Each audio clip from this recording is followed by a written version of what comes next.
నా విషయంలో నేను ఎప్పుడు డైరెక్ట్గా అవ్వలేదు. బట్ మా ఫ్యామిలీని చాలాసార్లు క్రిటిసైజ్ చేసిన మూమెంట్స్ ఉన్నాయి. చిన్నప్పటి నుంచి కూడా ఎట్లా అంటే మా ఫ్యామిలీ ఎంటైర్ ఫ్యామిలీలో I'm the only kid who is having this kind of disability issues. వాళ్ళకి మ్యారేజ్ అయిన ఫస్ట్ ఇయర్కి మా అన్నయ్య పుట్టాడు. He is completely fine. So next year నేను.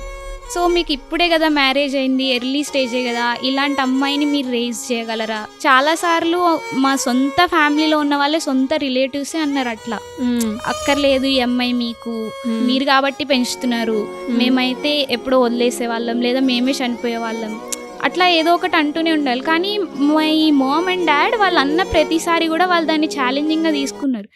లైక్ ఎక్కడ కూడా వాళ్ళు రాజీ పడలేదు. టాప్ ఇన్స్టిట్యూషన్స్లోనే చదివించారు, best food, best dressing, everything వాళ్ళు ప్రొవైడ్ చేశారనమాట. ఎక్కడ కూడా ఆ లోటు అనేది తెలియకుండా వాళ్ళు పెంచారు.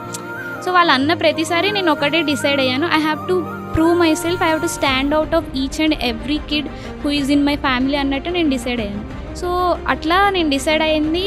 మా ఫ్యామిలీలో ఇప్పుడు వరకు మా జనరేషన్లో ఎవరు లేరు గవర్నమెంట్ ఎంప్లాయీ, స్టేట్లో కానీ సెంట్రల్లో కానీ ఎవరు లేరు. So I'm the first kid of my generation who has got in to central government employment.